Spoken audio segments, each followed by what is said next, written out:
오늘 말씀은 약한 데서 온전하여짐이라는 제목으로 고린도후서 12장 7절에서 10절까지 말씀을 본문으로 우리가 하나님 말씀을 듣도록 하겠습니다.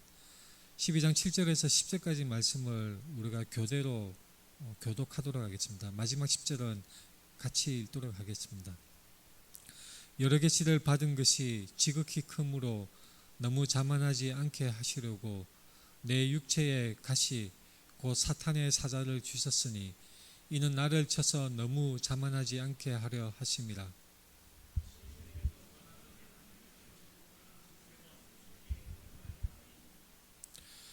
나에게 이르시기를 내 은혜가 내게 족하도다. 이는 내 능력이 약한 데서 온전하여짐이라 하신지라. 그러므로 도리어 크게 기뻐함으로 나의 여러 약한 것들에 대하여 자랑하리니 이는 그리스도의 능력이 내게 머물게 하려 함이라. 같이 읽겠습니다. 그러므로 내가 그리스도를 위하여 약한 것들과 능력과 궁핍과 박해와 공고를 기뻐하노니 이는 내가 약한 그때에 강함이라. 아멘. 우리 앞뒤 좌우 돌아보면서 같이 인사하겠습니다. 사랑합니다. 축복합니다. 사랑합니다. 축복합니다. 이 고린도후서는 어떤 책일까요?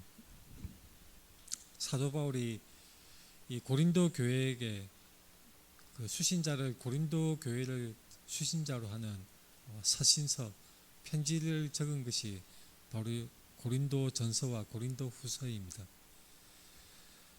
우리가 보고 있는 이 성경은 사실 사도들이 기록한 이 복음서와 그리고 여러 서신 책들로 이루어져 있습니다.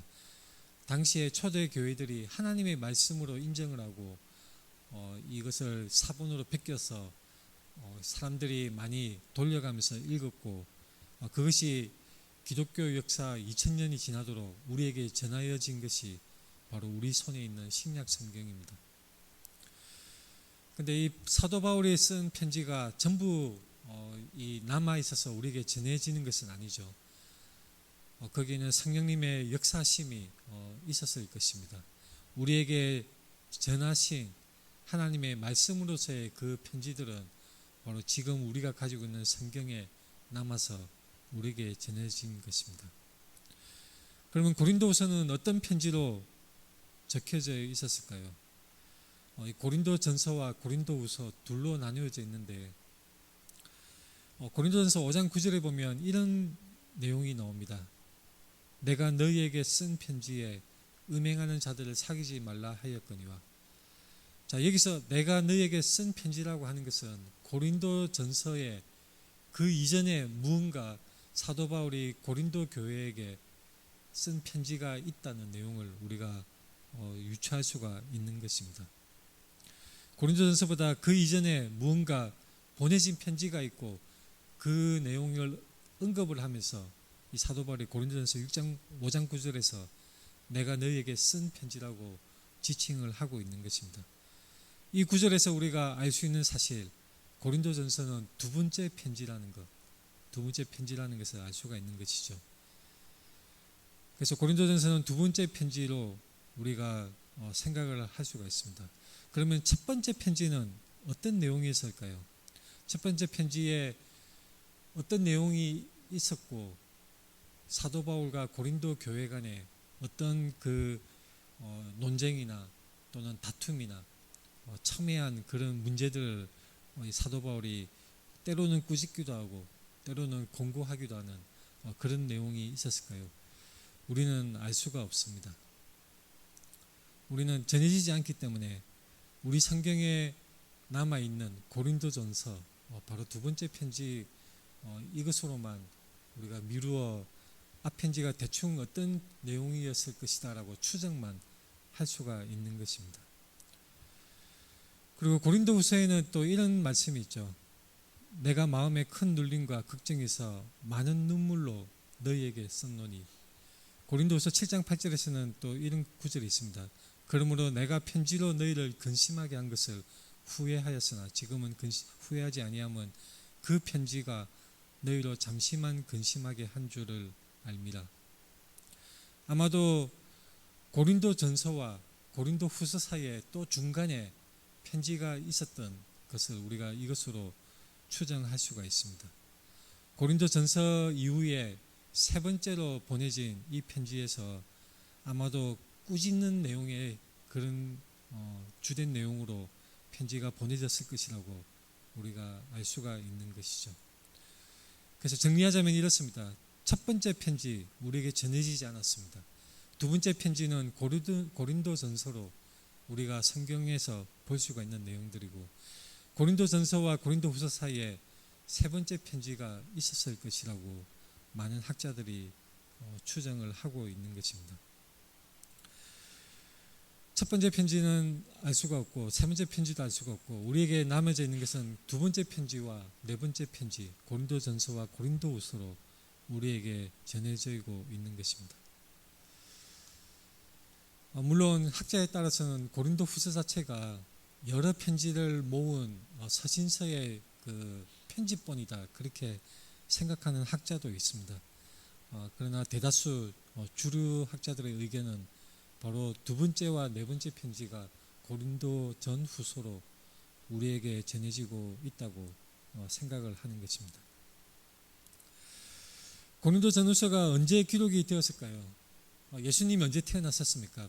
원래는 이 BC와 AD를 정할 때에 그 계산하는 학자가 착오를 해서 원래는 예수님이 태어난 해를 기점으로 Before Christ, 그 다음에 안노 도미니, BC와 AD 역사를 가르는 그 기준점으로 삼고자 의도를 하였지만 계산이 틀려서 약 4년 정도의 3년 또는 4년 정도의 차이가 난다고 학자들은 보고 있습니다. 그래서 예수님이 대략 30살쯤에 공생의 사역을 시작하시고 3년 뒤에 십자가 죽음과 부활을 하셨으므로 대략 AD 30년쯤에 예수님이 십자가에서 죽으시고 승천을 하신 것입니다. 근데 AD 30년에 예수님이 그렇게 죽으시고 승천하셔서 하늘로 올라가셨는데 이 가장 빨리 성경이 기록된 것은 바로 고린도전서는 아니고 바울이 기록한 서신서가 가장 빨리 기록된 성경으로 학자들은 보고 있습니다. 예를 들면 데살로니가 전서 이 같은 경우에 AD 50년 정도 학자들이 보고 있습니다. 고린도전서나 고린도후서는 아마도 AD 53년 또는 AD 54년 정도 그쯤에 기록된 것으로 학자들은 보고 있는 것입니다. AD 54년, 53년 정도 됐다면 바로 예수님이 십자가에서 죽으시고 부활하셔서 많은 제자들에게 나타나시고 보이신 후에 승천을 하셨는데 그로부터 약 20몇 년이 지난 시점인 것입니다. 그래서 그 당시에 사도들은 담대하게 전할 수 있었습니다. 예수님이 부활하셨습니다. 예수님이 살아나셨습니다. 왜냐하면 예수님이 부활하신 그 부활하신 주님을 직접 본 증인들이 너무나 많이 있었기 때문입니다. 고린도전서가 기록될 AD 53년쯤에도 많은 사람들이 직접 눈으로 본 사람들이 많이 남아 있었습니다. 그래서 사도 바울은 고린도전서 15장에 게바에게 베드로에게 보이시고 후에 12제자에게와 그 후에 500의 형제에게 일시에 보이셨는데 그 중에 지금까지 대다수는 살아있고 어떤 사람은 잠들었다라고 선명하게 기록을 하고 있는 것입니다. 당시 사람들은 예수님이 부활하셨다 이것을 반박하기가 어려웠습니다. 왜냐하면 증인들이 너무나 많이 살아있었고 내가 부었다 그렇게 직접적으로 증인으로 나서는 사람들이 많이 있었기 때문입니다.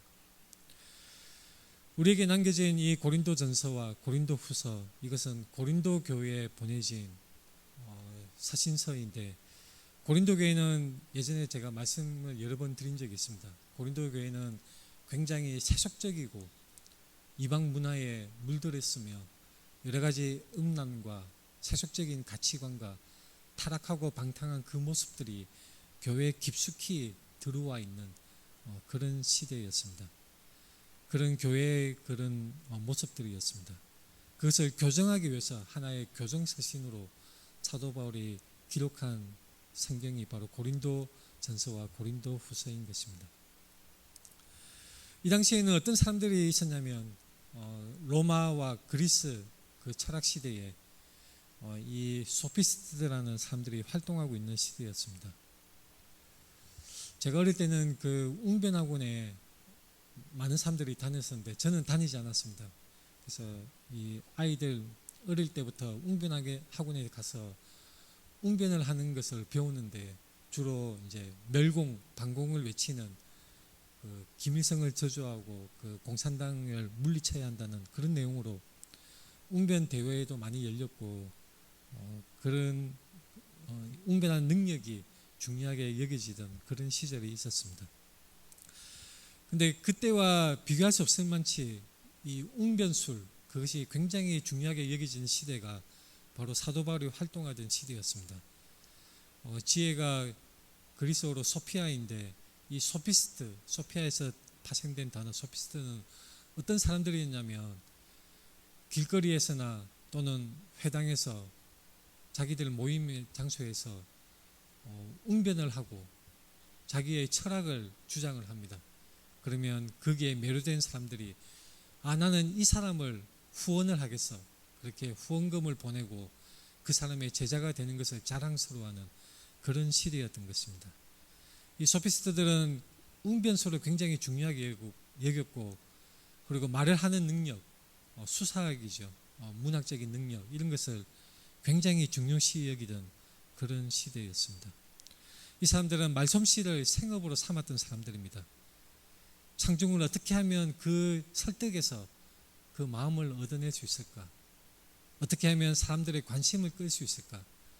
어떻게 하면 사람들이 듣고 싶어하는 말을 콕 집어내어서 감언이슬로 그 사람들의 마음을 휘어잡고 인기를 얻을 수 있을까? 당시에서는 그것이 하나의 성공적인 성공의 수단이었고 사회적 출세의 중요한 방법이었습니다. 그래서 그 사람들은 대가를 받고 가르쳤습니다. 상당한 수업료를 받았다는 기록이 남아져 있습니다. 유명한 교사는 후원자들로부터 상당한 수업료를 받아서 부유하게 생활을 했던 것 같습니다. 그래서 제자들로부터 수업료를 받고 자신을 추종하는 사람들로부터 돈을 받아내는 것, 이것은 하나의 자신의 능력의 지표가 되는 것이죠. 마치 우리가 요즘 페이스북이나 인스타그램에서 팔로워가 몇 명이냐, 그 수치가 유튜브에서 그 구독하는 사람이 몇 명이냐, 그 수치가 인기에 그 가늠이 되는 것처럼 당시에는 후원자가 얼마나 많이 있느냐, 그리고 얼마나 많은 돈을 받아내느냐, 그것이 하나의 지표가 되었던 것입니다. 결과적으로 소피스트들은 자기를 과시하고 자기를 있는 것보다 더 부풀리는 그런 성향이 아주 강했습니다. 기술적으로 아주 논리적으로 전개하며 화려한 언변으로서 사람들의 마음을 사로잡았던 사람들입니다. 이 사람들은 성공과 사회적 지위를 중시했습니다. 성공, 명예, 지혜, 처세술, 능력 이런 것을 아주 중요하게 여겼고 그것을 주 소재로 삼아서 강연을 했던 사람들입니다. 자, 어떻게 보면 이 시대의 모습들이 우리가 사는 시대와 굉장히 비슷합니다. 인기 있는 강사 또는 인기 있는 그 유튜버, 마치 그 당시의 소피스트들의 삶의 모습과 너무나 비슷합니다. 지금은 유튜브에 동영상을 올리면 구독자가 많고 그것을 보는 사람들이 많으면 금전적인 수입이 나오는 그런 시대이죠. 소피스트들도 그렇게 삶을 이어갔던 것입니다. 사람들의 인기를 먹고 살았던 사람들입니다.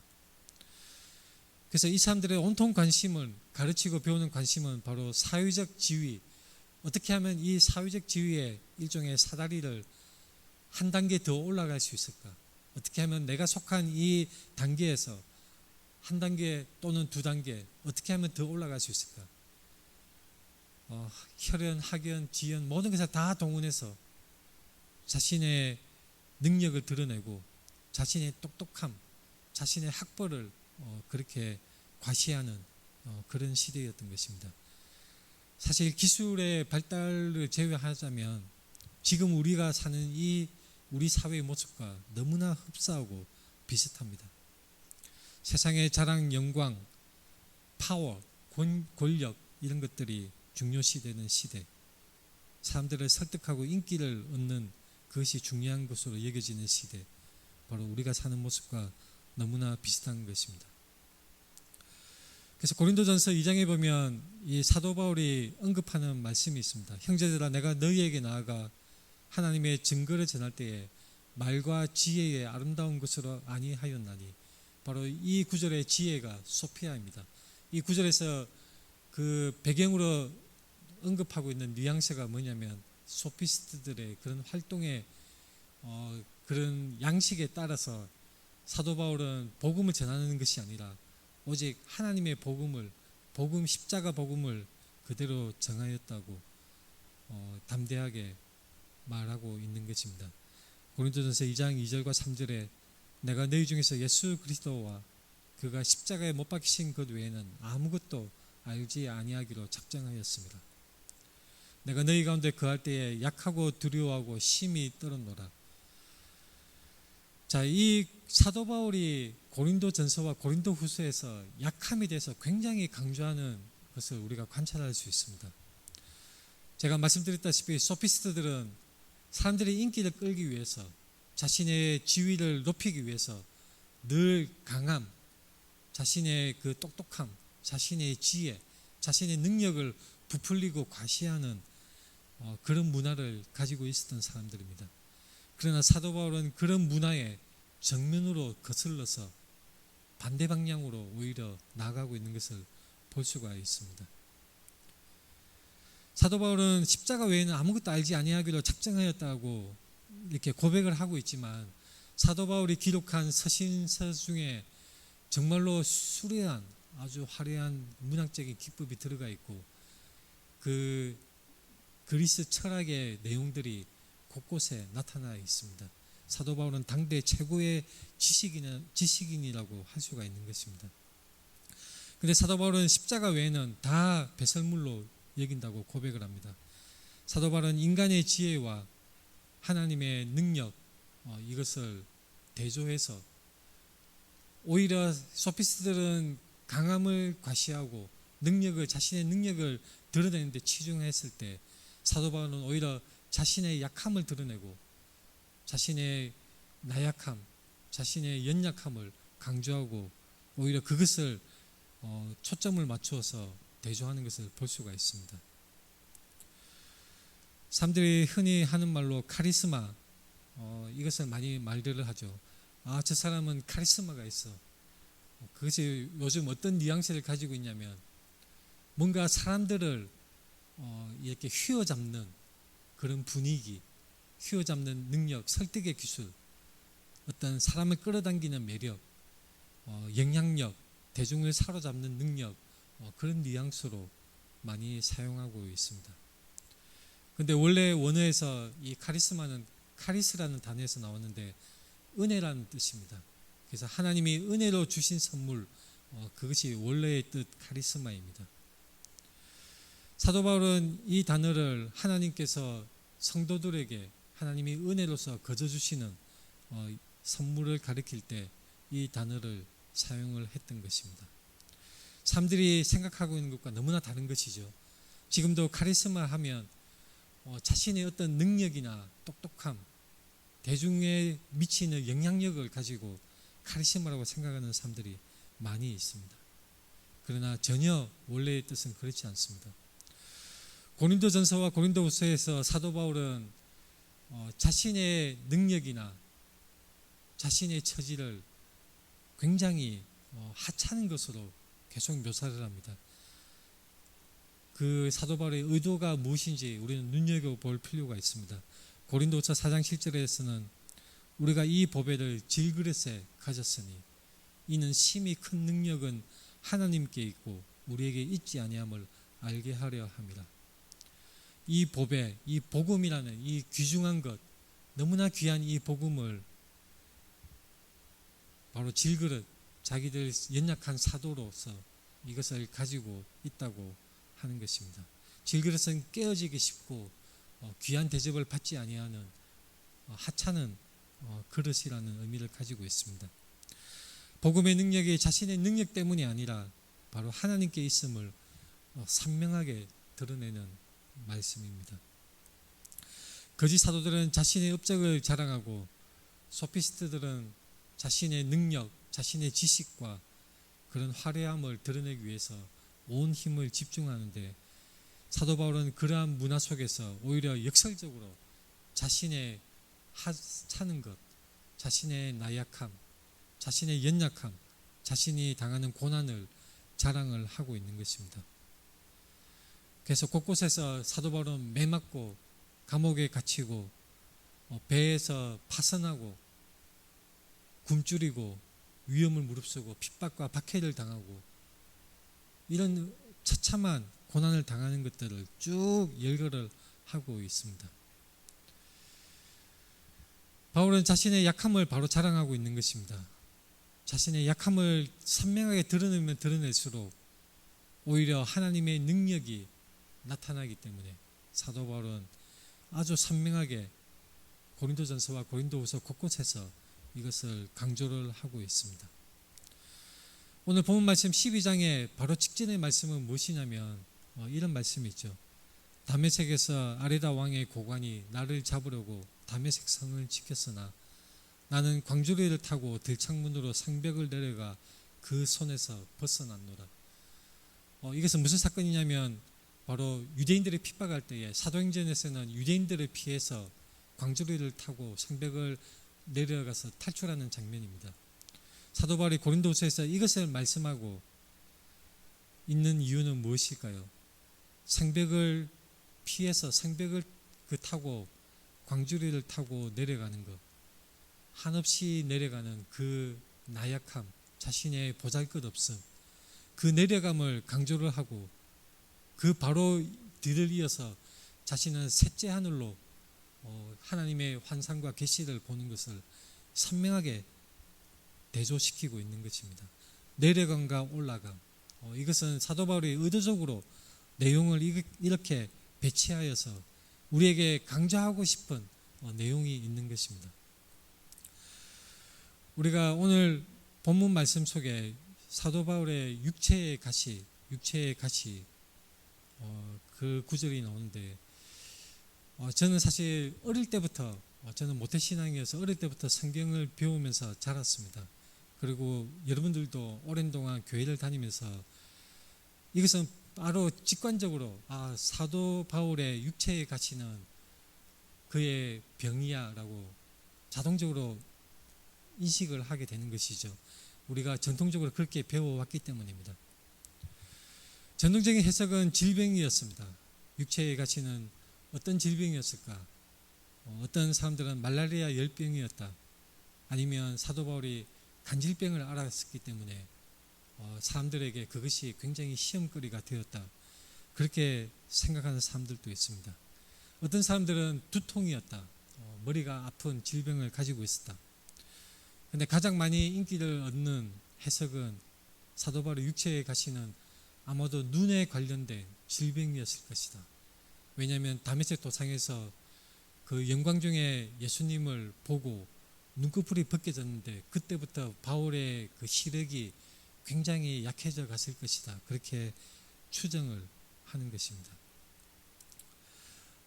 때로는 어떤 사람들은 언어장애였을 것이다. 아마도 말을 더듬는 사람이었을 것이다. 그렇게 생각하는 사람도 있습니다. 사회적으로 관계를 맺는데 어려움을 겪게 하는 그런 육체적인 창피한 질병이었을 것이다. 또는 장애를 가지고 있었을 것이다. 그렇게 해석하는 사람들이 있고, 사실 우리도 어릴 때부터 그렇게 배워왔습니다. 어떤 사람들은 불안이나 장애 그런 것이었을 거라고 생각하는 사람들이 있습니다. 사람들이 그렇게 육체의 가시가 바로 질병이었다고 생각하는 것 또는 장애라고 생각하는 것은 갈라디아서 4장 말씀에 이런 내용이 있기 때문이죠.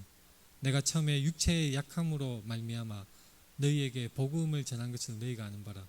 너희를 시험하는 것이 내 육체에 있으되 이것을 내가 업신여기지도 아니하며 버리지도 아니하고 오직 나를 하나님의 천사와 같이 또는 그리스도 예수와 같이 영접하였도다. 자, 이 구절로 우리는 육체의 약함이라는 것은 필연적으로 질병을 말하는구나라고 우리는 전통적으로 해석을 하는 것입니다. 자, 그럴 수도 있습니다. 제가 이것이 틀렸다라고 말하는 것이 아니라, 자, 그럴 수도 있는데 우리는 성경에 오직 성경을 기준으로 삼아야 되는 것이죠. 육체의 약함, 너희를 시험하는 것, 사람들에게 시험거리가 되는 이것이 육체의 질병일 수도 있지만 더 가능성이 많은 해석이 있습니다. 무엇이냐면 바로 매맞은 흔적, 박해받은 상처, 사회적 멸시를 상징하는 그런 상처들, 그런 흉터들이 바로 이 갈라디아서 4장에서 말하는 육체의 약함이라고 표현되었을 가능성이 큰 것입니다. 갈라디아서에서 6장 17절에는 내가 내 몸에 예수의 흔적을 가졌노라. 예수의 흔적, 스티그마타, 예수의 흔적을 가졌노라.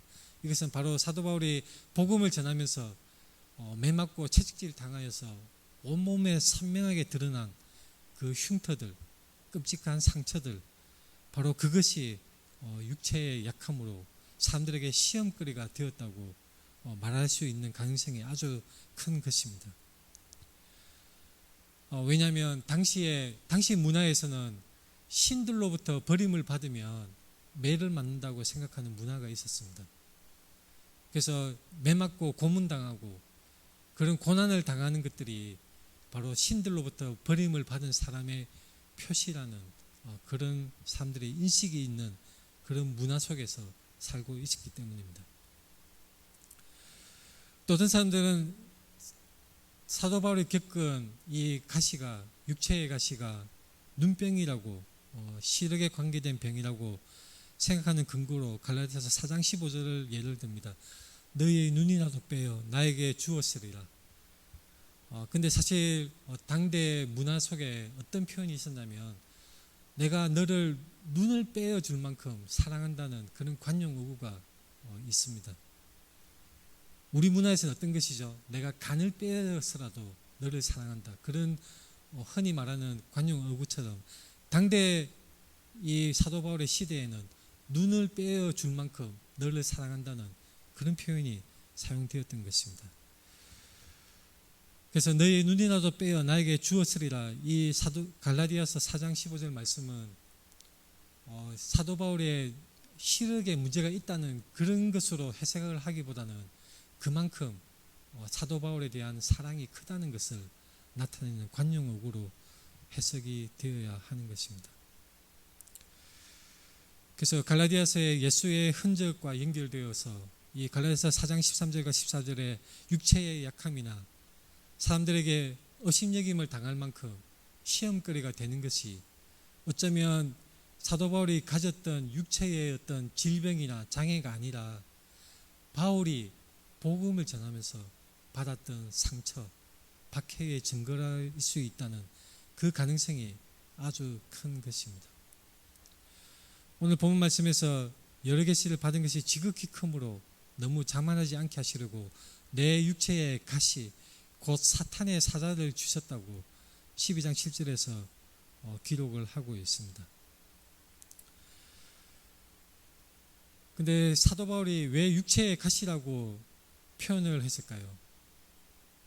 성경의 정통한 당대 최고의 율법학자이기도 한 사도 바울이 왜 육체의 가시라는 표현을 사용할까요? 우리는 구약에서 한번 찾아볼 수 있습니다. 구약의 민수기 33장에 보면 이런 표현이 있습니다. 너희가 남겨둔 자들이 너희의 눈에 가시와 너희의 옆구리에 찌르는 것이 되어 너희가 거주한 땅에서 너희를 괴롭게 할 것이요. 이 민수기 말씀의 가시라는 것은 바로 사람들을 괴롭게 하는 핍박과 박해를 지칭하는 표현으로 가시라는 단어가 사용되고 있는 것입니다. 에스겔서에서도 마찬가지입니다. 이스라엘 족속에게는 그 사방에서 그들을 멸시하는 자 중에 찌르는 가시와 아프게 하는 가시가 다시는 없으리니 이 박해와 핍박의 의미를 가지고 있습니다. 뿐만 아니라 이 고린도후서 11장에 사탄의 일꾼이라는 표현이 나오는데, 사탄도 자기를 광명의 천사로 가장하나니 그러므로 사탄의 일꾼들도 자기를 의의 일꾼으로 가장하는 것이 또한 대단한 일이 아니니라. 바로 오늘 본문의 사탄의 사자와 대응되는 비슷한 표현이 고린도후서 11장에서는 바로 이 거짓 선생, 사탄의 수하들, 사탄의 일꾼들을 지칭을 하고 있는 것을 볼 수가 있습니다. 이러한 여러 가지 근거로 통해서 볼 때에 어쩌면 오늘 본문에서 말씀하는 사도 바울이 말씀하는 육체의 가시는 육체의 질병이나 또는 육체적인 장애가 아니라 사도 바울이 사역을 하는 중에 끊임없이 직면하는 고난과 박해, 핍박, 이것을 지칭하는 가능성이 아주 큰 것입니다. 성경적인 맥락과 또한 사도 바울의 표현 방식을 감안할 때에 이런 의미로 해석하는 것이 더 합리적이라고 보여지는 것입니다. 자, 근데 중요한 것이 있습니다. 사도 바울은 자신의 육체의 가시가 무엇인지 밝히기를 꺼려했다는 사실은 육체적 질병으로 해석하는 사람들이나 사도 바울이 받았던 박해, 고난, 핍박으로 해석하는 사람들이나 어느 편이든지 다 동의하는 것, 바로 사도 바울은 육체의 가시가 구체적으로 무엇인지 밝히기를 원하지 않았다는 것입니다. 왜 그랬을까요? 사도 바울은 자신의 육체의 고난에 육체의 가시가 무엇인지 거기에 사람들의 관심이 집중되는 것을 원하지 않았습니다. 사도 바울이 원했던 것은 바로 하나님의 능력, 하나님의 능력에 관심이 집중되기를 원했던 것입니다. 그래서 우리는 성경을 읽을 때 사도 바울의 결정을 존중해야 합니다. 육체의 가시가 육체의 질병, 시력의 문제든지 눈의 질병이든지 아니면 흔히 사람들이 하는 간질병이라든지 또는 말라리아 열병이라든지 그 어떤 구체적인 질병의 이름이나 증상을 우리가 성경에 나와 있지 않은데 억지로 추정하고 해석하기보다는 바로 사도 바울의 의도를 살려서 육체의 가시가 뭐든지 간에 그것은 바울을 괴롭게 하고 힘들게 하는, 크게 본다면 고난이 될 수도 있고 핍박이 될 수도 있다는 것을 우리가 주목을 해야 하는 것입니다. 사도 바울은 고린도 전서와 후서에서 끊임없이 세상의 가치와 자신이 강조하고자 하는 그 가치가 대조되게 내용을 전개를 하고 있습니다. 세상의 가치는 강함이고 성공하는 것이고 자랑하는 것이고 인간의 능력이고 자신을 자랑하는 것입니다. 그러나 거기에 완전히 반대되게 사도 바울은 오히려 약함을 드러내고 십자가를 자랑하고 하나님의 은혜를 강조하며 하나님의 능력이 드러나기를 원했던 사람입니다. 그는 그리스도를 자랑하는데 초점을 맞추어서 말씀을 기록을 하고 있습니다. 그래서 사도 바울이 원하는 것은 바로 이것입니다. 강한 사람, 자질이 뛰어난 사람, 훌륭한 사람이 하나님을 필요에 따라 사용하는 것이 아니라 약하디 약한 사람이 그 절박한 상황 속에 어려움 가운데 하나님의 은혜에 온전히 붙들릴 때에 하나님의 능력이 나타난다는 것을 강조를 하고 있는 것입니다. 이것이 사도 바울이 내용의 전개상 대조를 해가며 반복해가면서 강조하는 부분입니다. 십자가의 은혜, 이것은 약함에서 나타난다는 것을 강조를 하고 있습니다. 왜 사도 바울이 이렇게 강조를 하고 있을까요? 왜 약함이 강조가 되고 있고 자신의 놀라운 그 능력이나 학식이나 그런 놀라운 수사학이나 이런 것들을 자랑하지 않고 왜 약함을 강조하고 자신의 나약함, 자신의 연약함을 끊임없이 반복해서 말씀을 하고 있을까요? 바로 예수 그리스도가 그리하셨던 것입니다. 예수 그리스도가 그렇게 하셨습니다. 예수 그리스도께서 약하심으로 십자가에 못 박히셨습니다. 사람들이 기대하는 그런 강력한 권력을 휘두르는 메시아가 아니라 나약하게 십자가에서 달려서 죽기까지 처형을 당하는 그런 메시아였습니다. 그런 하나님의 능력으로 다시 살아나셔서 우리도 그 안에서 약하지만 하나님의 능력으로 그와 함께 살게 될 것을 말씀하고 있습니다. 우리의 약함은 하나님의 능력을 물리치고 멀리하는 것이 아니라 오히려 우리가 낮아지고 약해질수록 하나님이 역사하시는 것을 시작을 하시는 것입니다. 구약에 보면 기드온이 전쟁에 나갈 때에 많은 군사들을 모았습니다. 그때 하나님이 나가지 못하게 하시고 오히려 물을 떠먹는 방법을 통해서 사람을 추려내게 하시죠. 그래서 300명으로 용사 300명으로 전쟁에 나가게 하셔서 대성하게 하셨습니다. 하나님은 사람을 약하게 만드시는 것이 하나님이 원하시는 하나님이 즐거워하시는 것이 아니라 사람이 약하게 될 때에 오히려 하나님을 의지하게 하시고 그 가운데서 바로 하나님의 능력이 나타나게 되는 것입니다. 이것이 하나님이 정한 방법입니다. 하나님이 행하시는 은혜입니다. 어떻게 보면 역설이죠. 우리가 잘 이해가 되지 않는 세상이 알지 못하는 역설입니다. 바울은 약하고 도리어 복음의 능력, 복음의 그 강함이 오히려 선명하게 드러나는 것을 이 사도 바울은 강조하고 우리에게 말씀하고 있는 것입니다. 이것은 우리에게 큰 교훈을 줍니다. 당시에 사도 바울이 살았던 시대, 고린도 교회 그 사람들이 살았던 그 시대와 굉장히 유사한 우리 문화 속에서 약함을 멸시하고 강함을 추구하고 사람들의 인기를 추구하는 우리의 문화 속에 우리가 어떻게 신앙생활을 할 것인지 우리에게 교훈을 주고 있는 것입니다. 남보다 공부를 잘하고 남보다 돈을 많이 모으고 직장에서 인정받고 승진하고 이런 모두가 강함을 추구하는 시대에 오히려 우리는 그리스도를 위하여서 우리의 약함을 드러낼 필요가 있습니다. 약함은 부끄러운 것, 그러나 사도 바울은 부끄럽게 여기지 않았습니다. 하나님은 강한 사람을 통해서 역사하시는 것이 아니라 약한 사람, 하나님을 철저히 의지하는 사람을 통해서 하나님은 사역을 하시는 것입니다. 하나님의 능력은 우리의 약함 속에서 온전해집니다. 사도 바울은 그 놀라운 하나님의 계시와 환상을 본 정말로 엄청난 체험을 한 사람이었지만 사도 바울은 그것을 가능하면 자세히 말하지 않고 겸손하게 성경을 기록한 것을 우리가 관찰할 수가 있는 것입니다. 사도 바울이 육체의 질병이든 자신이 당하는 끊임없는 그 처절한 핍박의 고난의 그 박해를 위해서 기도를 했던 간에 그 내용이 무엇인지 구체적으로는 중요하지 않습니다. 사도 바울은 그것을 위해서 기도를 간절히 하였지만 하나님은 그 가치를 제거하지 않으셨고 오히려 내 은혜가 너에게 족하다라고 말씀을 하십니다. 하나님의 능력은 약한 데서 온전하여진다고 말씀을 하신 것입니다.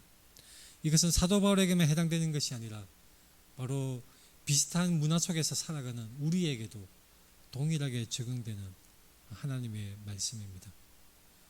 우리가 늘 하나님께 매어 달려야 합니다. 기도하는 사람, 우리가 교회 다닌다고 하면 세상에서는 의지가 약하니까 교회에서 울며불며 기도를 하지, 그런 식으로 얘기하는 사람들을 종종 만날 수 있습니다. 우리가 의지가 약해서 그런가요? 우리가 어리석어서 그런가요? 그렇지 않습니다. 바로 복음의 능력은 우리의 연약함 속에서 역설적으로 우리가 전적으로 하나님을 의지할 때에 하나님께서 역사하시기 때문에 우리는 우리의 약함을 도리어 사도 바울처럼 자랑할 수가 있는 것입니다. 기도하겠습니다.